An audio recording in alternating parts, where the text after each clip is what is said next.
Welcome. You're listening to Sports Econ 101, the show where we discuss sports topics from a business perspective. I'm your host, Edward Brown, along with my co-host, Mike McDowd. Not sure where Russell is. Maybe he's on assignment today. At each commercial break, we are going to ask a trivia question.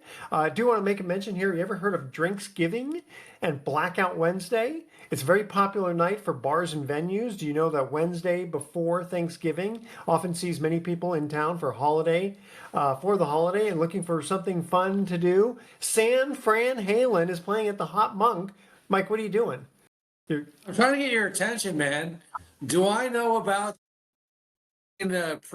Of course I do. Do you know how many drunken stupors that I have had pre-Thanksgiving with all my buddies the night before Thanksgiving in Marin County, USA, Ted's, you name it. The legend. It's legendary. The college it. kids come back and they just pack the bars before that night. It's pretty, it's a legendary night.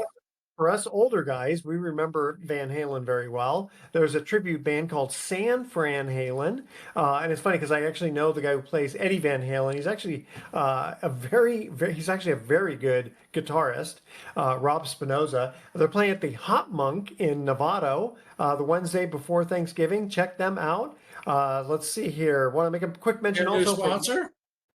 Are they our new sponsor, the Hot Monk? They should be. Well, just give the shameless plug. I'll have to call Hot Monk on that. But San Fran Halen has given us some tickets to give away, so that's a good thing. Might as well jump. Yeah, dance a night away. They're a good job. No, I don't want to run. I don't want to be going. I don't want to be running with the devil. That's for sure. No, I do that. I do that. Not at all. And I can't wait to go to Panama. Jeez. All right. Well, we're going to let you get at the break. Roll out of your system, all right? Stay with us. Sports Econ 101 will be right back with our special guest, Harper LeBel. Don't touch that dial.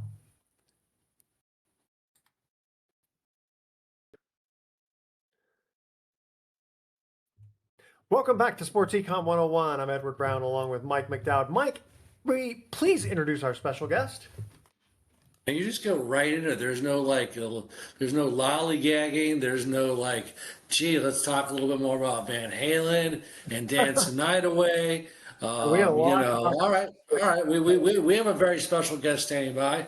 He is a gentleman. I think he'll tell you he's a gentleman. He is a gentleman, but he really not really because this guy is a warrior. We've had him on our show a couple times. One of the all-time great human beings that I've had the pleasure to meet. His name is Harper LeBel. Harper is he's on the show, A, because he's a great human being, B, great athlete, accomplished things that most of us will never accomplish. For example, was a proud alumnus of Notre Dame High School in Sherman Oaks, California, Southern California. A lot of great athletes in the SoCal area. Had a great career there in multiple sports, football, basketball, baseball. I think he ran track. He got a scholarship to Colorado State University. He was a tight end there. Had a terrific, I think he's fourth all-time leading catches in Colorado State Ram history. I believe he can correct me if I'm wrong, but he had a fabulous career there. On Sanders, it looks like they may be needing some people. Go ahead. Yeah, well, that's Colorado State, so he's a Ram, not a Buffalo. So I don't think he'll appreciate me. We don't want to mistake. There's a big difference between the two schools. Both schools don't like each other. And then he went on to play for multiple teams in the National Football League. In fact, I'm looking at his helmet right now. It's on TV because Atlanta is playing the Buffalo Bills, and he played for the Atlanta Falcons. He's got the NFL cap that he can proudly wear and actually say he played in the league, unlike us who would like to put on an NFL cap and say, yeah, we're cool, but we're really not. So listen, Harper LeBel, my friend, our friend, thank you for coming on the show. And before you get to it, you played for the Chiefs, the Niners, the Chargers, the Cowboys, the Bucks, the Seahawks, the Eagles, the Packers, the Bears, the Ravens, and of course, your Atlanta Falcons. What a resume. And believe me, when you talk about your resume, we're going to get to a key question that you will particularly like. But welcome to the show, and very, very excited to have you. Wait, before we get the Harper, I got to ask you a question. How many other players have played for more teams? Probably most of those are training camp disappointments where I was brought into camp and let go, released, not wanted. It happened on numerous occasions before I finally made it. But thank you for bringing up all of them there, Mike. I appreciate it. I don't think there's a team there that you missed that's in the league right now except for the Jaguars or something. But I appreciate this. So my question to both of you is: it Sammy? Or is it David Lee, or is it the other kid? I don't even know what the other kid's name is. Which Van Halen was the best, in your opinion? David Lee Roth? Well, I like Talking about the David way Lee Roth. you're saying, but Eddie Van Halen's got the reputation for being an excellent guitarist. And then Alex was, Yeah. a good drummer. Go ahead. And then David Lee Roth. I mean, he's I think he was a black belt in karate. So if you watch his moves, you can see how flexible he is. Yeah, it's a good thing he was wearing stretch pants back in the day, or else we would have had a blowout there probably. Go ahead, Mike. However, to really a key question, one thing, number one, it is the 78th birthday of Mr. Sammy Hagar today. Wow. So Yeah. Sammy's got a much better voice. He's a much cooler guy, much nicer guy. I know he's a good friend of one of my good friends, and I wouldn't say good friend. Well, we were good friends for a while. Guy Fieri, the famous chef, and I know they're buddies. But I kind of like Sammy, although they're two different sounds. They're both great. What about you, Harper? You got one you like better? I have to go with the original because that's what got you there. But the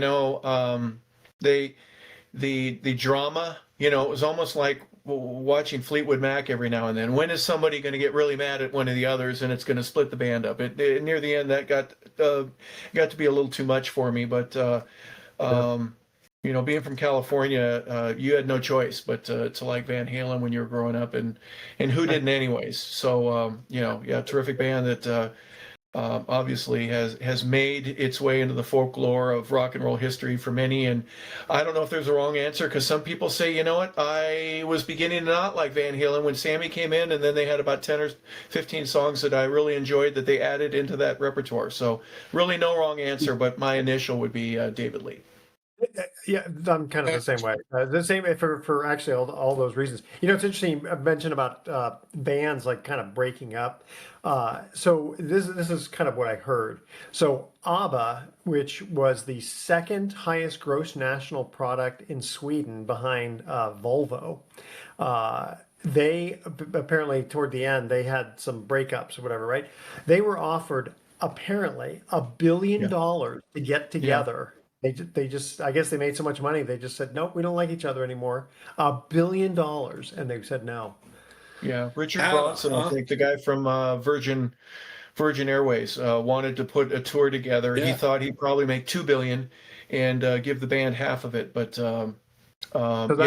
it wasn't worth it, for $1 billion. So how bad was the relationship between those guys? The two men and women in that band ended up marrying each other, and they made beautiful music for a little while. Everybody seemed to like them. Yeah, even though I never owned one of the albums, I have to admit now, I go, they were pretty dang good. Everyone has to admit that they could sing, and they were not doing it in their native tongue. So I give them credit for a lot of melodic stuff that nobody had heard before. But yeah, if you turn down $1 billion, I guess you already are a multi-billionaire in one way, shape, or I form. don't know how much money they made off the Mamma Mia. Oh yeah, I was just going to say they of course are probably equal. Well, they're very, very well known for the Broadway musical Mamma Mia. I've seen the play a few times. Fabulous. God, there's an ABBA band, and I'll try to get the name of it. They're from England, and they tour. These guys are from England, and I got to tell you, phenomenal show. They played over here in Jacksonville, Florida. I know they're going to come to San Francisco and Atlanta. They're just Wow. You know, Wow. even and if you saw the movie, Meryl Streep did a pretty good job. I thought she did Oh actually a yeah. very. Oh yeah. Don't let Pierce Brosnan sing anymore. No. Hey, he wasn't bad. No, he was good. Kind of No, I like two think cats fighting I think around. he held his own. I was surprised. The guy's James Bond, and he goes into Mamma Mia, and that's good Crazy. stuff. Great as Yeah. just James Bond, but just don't. But just keep the singing away. Edward, Okay. Edward, Edward. The ladies didn't care. He's eye candy. That's all. And I'm Oh glad yeah. that Meryl Exactly, Streep exactly. passed your Siskel and Ebert test to see whether or Yeah. not. Yeah. No, no. A friend of mine actually lives near Pierce Brosnan in Hawaii. He has a place in Hawaii and it's just like down the street. Apparently, he's a very nice guy. You know what, guys? We're gonna have to go to a commercial break here in just a minute. I guess we'll eventually talk about sports and football since Maybe, this is a maybe sports and the economy of sports might be a good idea to keep the theme of the show going. Yeah. that would be. And it's you know what's funny, Harper? Every time now I watch football and I see a punt, I think of you long snapping. I You do. know. I seriously do because you're the only long snapper I know.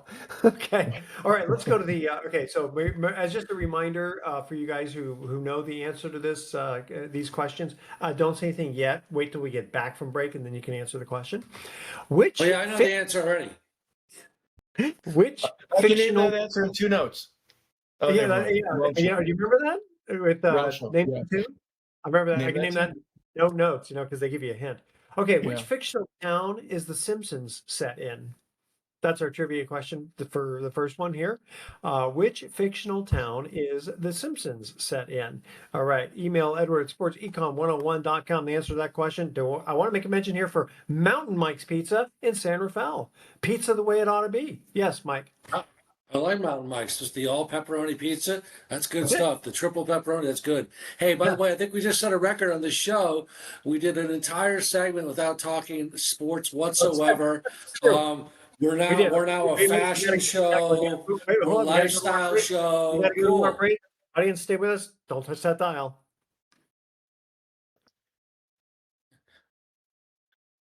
Welcome back to Sports Econ 101. I'm Edward Brown along with Mike McDowd and our special guest, Harper LeBel.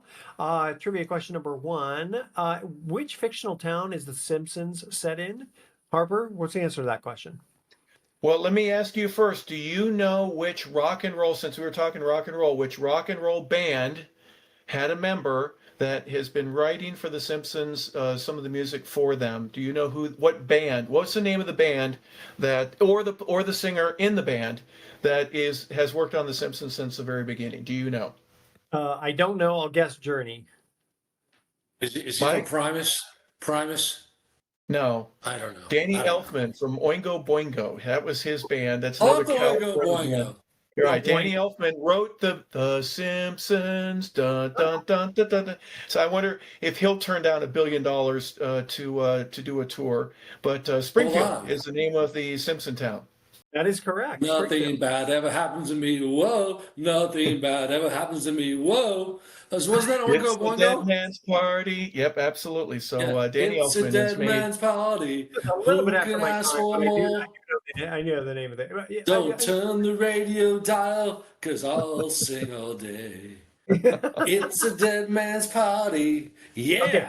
Well, let's Way to go, let's- huh? Way to go, You don't mind if Harper. we talk a little football, do you? Okay, so first thing right off the gate, holy smokes, Fred Warner done. He's probably done for the season. I just hope he can come back next year. What do you think?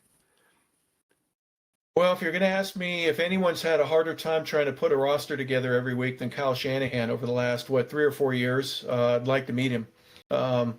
It's just step up and be ready. There's so many problems that they've had between McCaffrey or Trent Williams or now Kittle.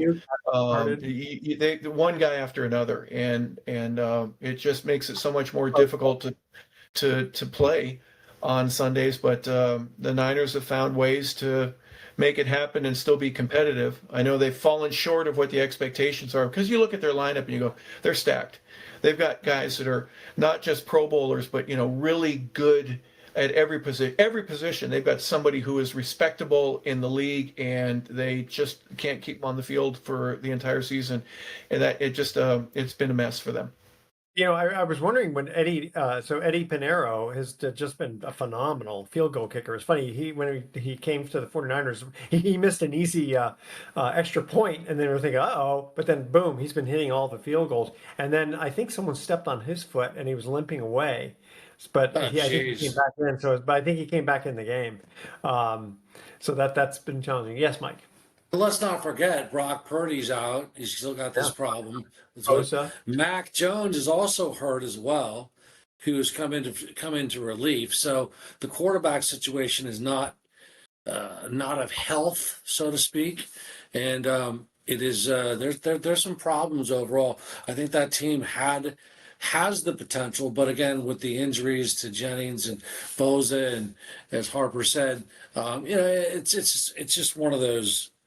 It's going to be an awfully tough year for the 49ers. I mean, it's just that's the reality of Well, life. let me ask you, Harper. So, when you were playing, do you remember this many injuries in the league? I mean, obviously, I it was was too always. busy trying to stay healthy myself to know what everyone else was doing. There were times where you go, oh man, there's two guys out for the 49ers. Let's say it were, if Jerry Rice was even the possibility, but not Jerry, but it'd be, Rathman would be out, or maybe Bubba Paris or something like that. But let me give you another example. If you go to Tampa Bay, Bucky Irvin is out, Mike Evans is out, Chris Godwin is out, Emeka Buka was out last week. You got Jaden Smith as a wide receiver, Jillian McMillan were all out as wide receivers, and Baker still finds somebody that gets open, and it doesn't matter. It's the next guy up, and you see a lot of injuries regardless. But I think because the salaries are higher. Because in baseball, for example, if you're a pitcher and you go, oh, I think I feel something in my forearm, you're shut down for a month because the contract at 10, 20, 30 million dollars a year is so much that you go, we can't afford to have you out. So we're going to sit you and let you recover for 6 or 8 weeks and come pitch for us later. There's a different mentality, I think, to how you look at injuries. But part of that could be friend of mine who was a high school coach forever, I said, hey, what are you dealing with now from an injury perspective? He goes, I have more oblique injuries and hamstrings. I want my guys to do power cleans, deadlifts, bench press, and squats. And now kids are doing fast twitch muscle fiber stuff, and it really is a very unique and flexible design. But there are guys that are getting hurt a lot more easily and for a longer period of time. So I don't know what the solution is. I just know that there are some issues, and trying to get guys back on the field is not easy. Because you'd think that stretching would be a major thing to not get hurt. Prepare Always. yourself. Yeah. Yeah.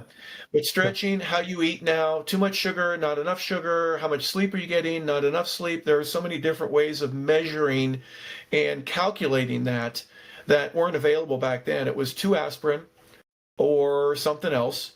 A trainer would put you in a cold tub, and then you get either ice or heat, and then they called it STEM, that little electrical impulse that they put a sticker with a patch on your, and it would fire electricity through you. Those were the main ways that people got better.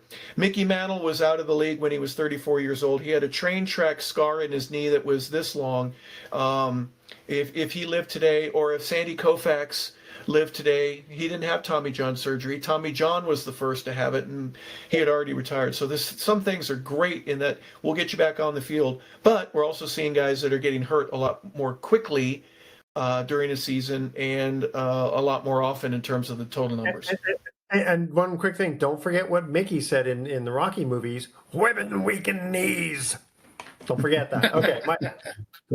Well, Mickey Mantle, of course, never really took care of himself. I believe the guy smoked, drank, did all those things.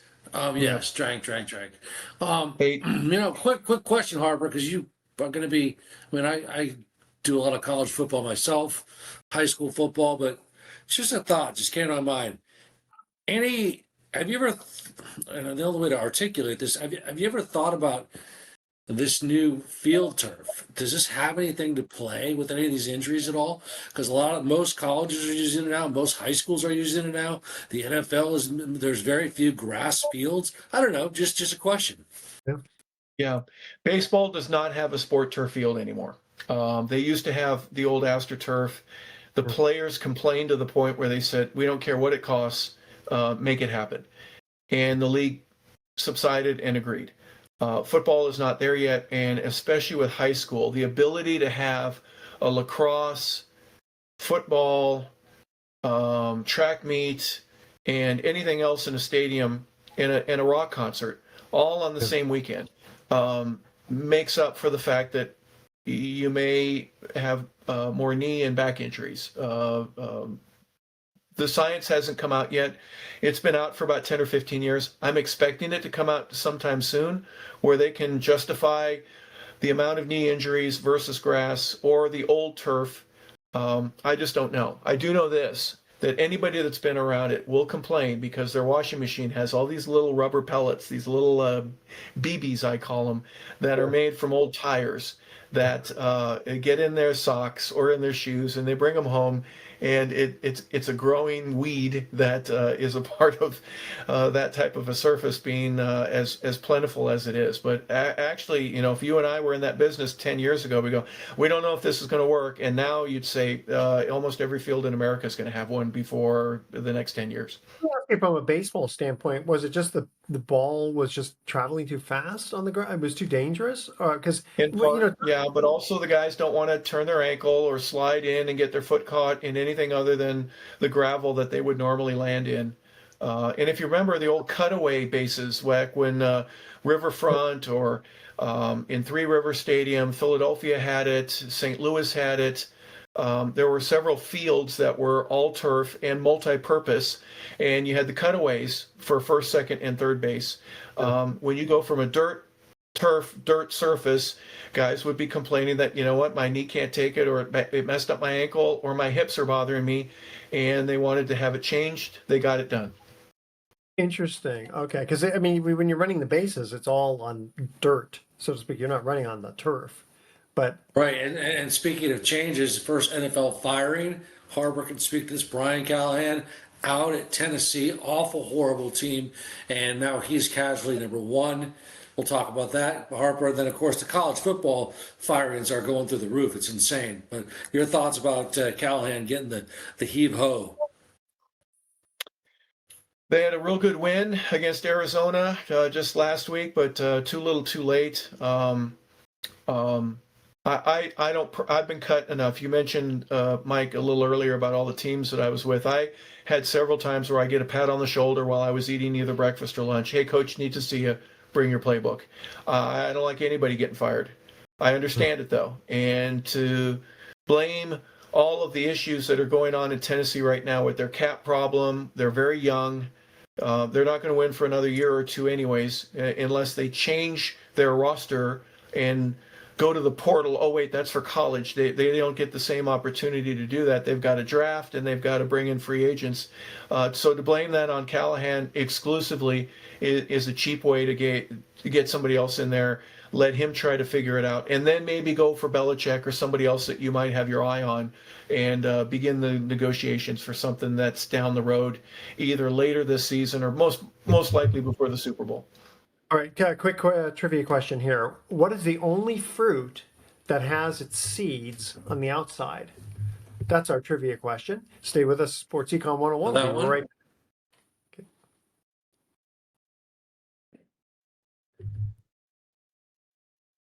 Welcome back to Sports Econ 101. One more time, I'm Edward Brown, your host, along with Mike McDowd and our special guest, Harper LeBel. Second trivia question. What is the only fruit that has its seeds on the outside? Mike, you know the answer Harper, to that. you know that one? I'm going to get, Take it. I'm going to say, huh? No, strawberries. Take it. Strawberries, that's right. Very good. Boy, you I guys, eat them all the time. it's Yeah. it's like a scrambled golf, man. One guy, knows the other guy. Yeah. Last mention here also, the Tahoe Lakeshore Lodge. We're toward the end of summer and getting ready for ski season here pretty soon. Tahoe Lakeshore Lodge. They have 500 feet of beachfront property and other condominiums all look at the lake. Check them out, TahoeLakeshoreLodge.com. All right, we're still continuing on with football and all the firings. I guess next in line is Penn State? Oh yeah, Huge. I mean, Penn State is. Harper. I got to tell you, this firing of Coach James Franklin, if you look at his record, he's like 104 and 42 overall at Penn State, and you Okay. fire this guy. Last year, he's in the wins the Fiesta Bowl over Boise State. I mean, he's 8-7 overall in bowl games. Hasn't won the big one, but and not only that, not only is he done well, in my opinion, he's a first class guy who builds character, tries to build young men for life. What's your thoughts on this? I think it's just ridiculous. When he was at Vanderbilt, there was a video that was made of the way that he gave a scholarship to a kid that had been on the team for 2, 3, maybe even 4 years. And the way that they did that, the video that I saw, and the complete surprise, but yet utter jubilation from the kid himself and the rest of the team, the way they congratulated him for all the hard work, earned my respect seemingly forever for that man and for his ability to make a change in young men's lives, not just from a football perspective. But when we went to play there, I was at Georgia State, and he called a timeout with 3 seconds left to ice our kicker when they were already winning 55-0. And our kicker got iced. We missed the field goal. There's a way to earn my respect, and there's a way to lose it. So I've watched with kind of bated breath, wondering, what was going to happen as Penn State shocked the world last year, and a win against Notre Dame would have put them in the final. But they weren't able to do it. They were that close, and everybody at Penn State going, this is going to be our year. This is going to be our year. Having said that, for each of the previous decade and each one of those years, I think it was just basically one of the things where the forefathers of the university, the businessmen that run the monetary system, the financial world that they have, started talking after that UCLA loss, or how much is this going to cost? And are we going to be able to buy this out? So the business decision was made, and it's done. I didn't have time to get emotional. I thought that the new Northwestern loss would be, all right, that's it. There's no more room for anything else. But it already had been with that UCLA loss. So the Northwestern one was the icing on the cake. And it was already too little too late for anybody to try to save that job. It was going to be taken. And I don't know how much they're going to have to pay to bring in a new guy. I don't know. I mean, but this is going to cost them close to $100 million. Yeah, it's a $50 million buyout. It's a $50 million buyout. I had heard it was over 70. So I don't know. I'm just throwing numbers out with or against you, Mike. I'm not disagreeing. I go, but either way, that's 50. Ed Orgeron had said when he got fired from LSU, he goes, you're going to pay me $13 million to leave? Where's the door? Right. So I don't know if James Franklin has that same attitude right now, but not a bad day for him. Right. Not a bad day. How much does he make in a year? The guy, Nick was making $9 million about 7 or 8 years ago. And I know that has been surpassed by everyone that's in the top 20. So Oklahoma, Kansas, not Kansas, but Texas, let's say, DeBoer at Alabama still, Tennessee, Georgia, maybe SC, Lincoln Riley. I'm not sure exactly what his salary, but it's in the neighborhood of about $10 million a year, maybe a little bit more than that. But the $50 million to buy him out means that the school pays him to leave quietly. It was in his contract in the first place. Maybe it would have been 40 if they had waited till the end of this year or next year. So there's a way that it depreciates. The closer you get to the end of your contract, it doesn't cost you nearly as much to buy a coach out. Not only that, but combining all this together, as Sam Pittman out in Arkansas, Bobby Paterno is going to take over. And then another firing in Birmingham, Alabama, UAB. Trent Dilfer, who won a Super Bowl, he's out at Birmingham. So all these firings is coming down, boom, boom, boom. And Dilfer was only there, I think he was hired in 2022, didn't do much. But then again, it's Birmingham. What do you expect? He did some good things, but I think maybe this whole NIL thing is just going to systematically push guys out the door quicker and quicker. Would you agree, Harper? Yeah, I'm glad you brought that up. Now, Trent Dilfer, for example, at UAB. UAB was a school, in my opinion, that was a lot like Memphis, a lot like Boise State, a lot like Louisville from years ago, where they could compete with anybody. They may not beat you, but they're gonna be close at the end of the fourth quarter. Not quite so much. When you mention the NIL, the part about that I don't know is how many of the kids that are there say, "Hey, I got a real problem with this coach." That is the real issue, because it used to be, and even in the NBA right now, the players, if they don't like the coach leaves, because the players have enough talent, they have enough tout, they have enough ability, they have enough cachet that they get to be a part of that decision with the general manager or with the owner of the team. So from a college level, we'll probably see a little bit more of that. If the players don't like the coach, it's easier to get rid of one coach than it is 70, 80, sometimes 90 different players, and you don't want to lose them. So there's a competitive balance that has to be weighed, and it's just part of the new game that we're playing right now. The players can go transfer immediately. They don't have to wait. They can walk out the door and just go to whatever school they want to. Whereas years ago, you had to sit out a year, whatever it was, to transfer. Yeah, and I'm kind of for that, because if you were to take any student that just wanted to study economics or liberal arts or criminology, whatever, and you don't like it to school, you get to go to another one. The same for the athletes. So I know the equality that's a part of that, but it's also creating havoc in that, now I don't know how much I'm relying. The Diego Pavia deal with Vanderbilt during the offseason, he sued the NCAA to say that, listen, I had a year of my eligibility at a junior college. That should not count against the 5 years that I have in a school. And the NCAA fought them on it, and a superior court ruled an injunction went into Diego's favor to where he was given 1 extra year of eligibility for that. So there are things that are happening so quickly and so much that really the NCAA and their grip of governing the athletes and the schools is changing right before our very eyes. Wow. I would agree with that. I would agree with that. Now, I know we want to talk a little baseball, Baseball, but yes. well, let's do that real quick. Then I want to ask Harper a little bit about his life and career, because he's a fascinating guy. And when I ask him the question, he'll know exactly what I'm talking about. Yeah. So listen, quickly, you got the American League, pretty exciting. Seattle Mariners, kudos to them. They won game 1 against the Blue Jays. Boy, talk about a phenomenal series.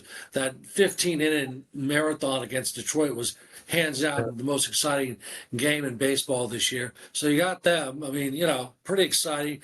Cal Raleigh, the home run leader, did a phenomenal job, and they look really exciting. And of course, the Dodgers and the Brewers. That game is the Dodgers coming off the division series over the Phillies. And the Dodgers are going to throw in Shohei Ohtani and Freddie Freeman, and it's just but let's say don't count out the Brewers.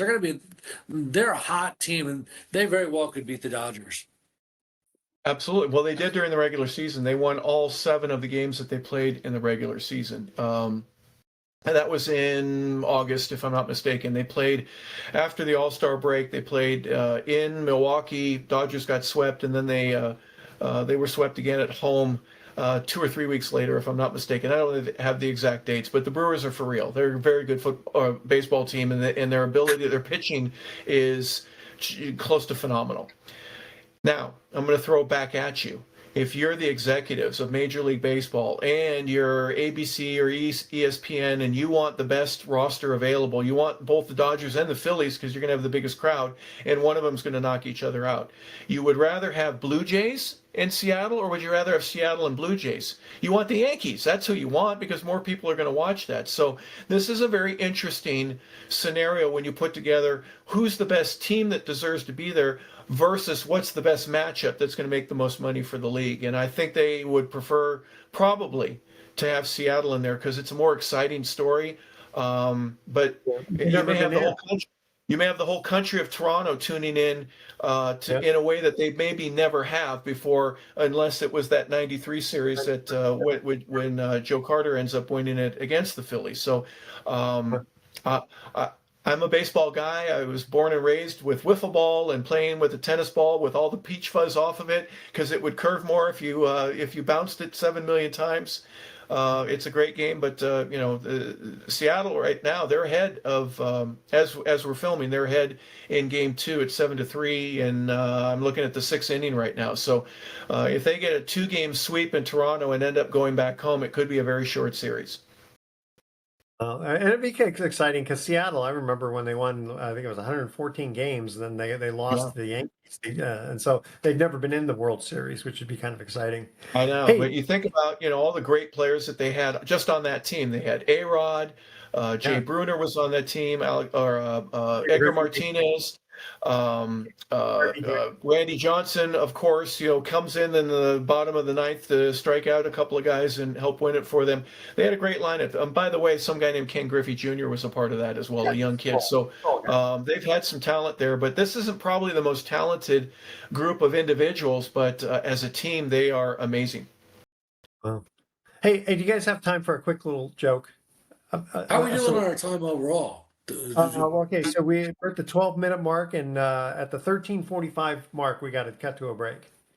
Okay. Okay. Well, do we have another segment? Or we wrap We up have a the small, show? we have a small one after this.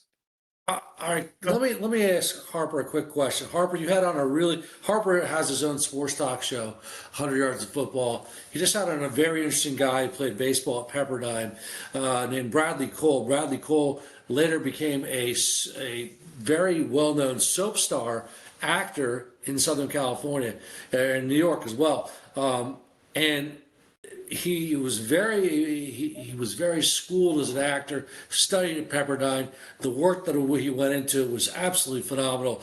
But somebody said to this young actor, Bradley Cole, get out of here, go fill your backpack up. And so I guess what I'm trying to get with Harper is that, Harper, you played 11 years in the NFL.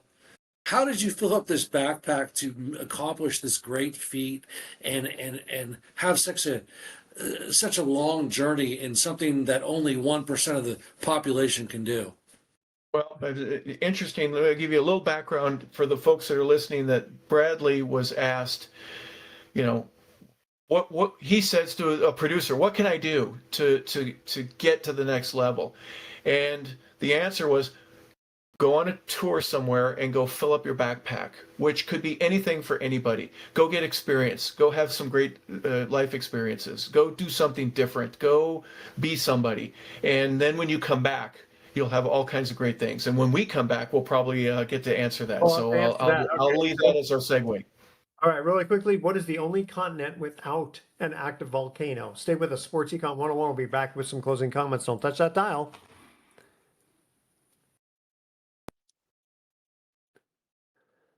Welcome back to Sports Econ 101. Last time for today, I'm Edward Brown, your host, along with Mike McDowd and our special guest, Harper LeBel. Third trivia question. What is the only continent without an active volcano? You're asking me? I'll ask anybody. I would say Antarctica. It's too dang cold, but I'm going to go with the Americas because I can't think of any in America, in North, Central, or South America. Am I right? No, because we have Hawaii, we have Mount St. Helena up in Oregon. So, gosh. Active? No, Mount St. Helens isn't active, Mike. That was just a one-time blow-up. It's not active anymore. Come on. 1980, or May 18th, 1980. I remember it well. Go ahead, Mike. Yeah. What's the only... You're no, I don't know, man. I don't know. Go Africa. Say Africa. No, say Europe. Go. Say South America. Asia. South America. No. How about Australia? Really? Okay. All right. Okay, so we do have time for a quick joke here. So there was an old emperor who never aged past 19. His name was Constantine. Not bad, huh? Constantine. That's a good joke. All right. And why did the physics teacher break up with the biology teacher? There was no chemistry. Oh, that's right. Yeah, I was going to say but yes, chemistry is And exactly those are just our jokes. Those weren't even our thoughts for the day. You ready? Here's our thoughts for the day. So I started investing in stocks, beef, chicken, and vegetables. I hope one day to be a billionaire. Yeah, that's right. Yeah. Good. That's good. Hey, I've got one from, remember the Cosby Show? Do you remember the cartoon? Not the Bill Cosby show, the cartoon, the Cosby Kids, and Cosby Kids. Russell and one of his buddies were having a man. You're like a teacher on vacation. You got no class. There you That's go. there All you right, go. and if you Dad think jokes. if you think gas and electric bills are expensive, you should see chimneys. They're through the roof. All They're right, through the roof. audience, stay with us. Or next week, I guess. Tune in next week to Sports Econ 101. We're going to be discussing sports topics from a business perspective and asking more trivia questions. Thanks for listening. And Harper, thank you for being our guest. On behalf of our team, I'm your host, Edward Brown. We'll see you next week. Or Harper. So long.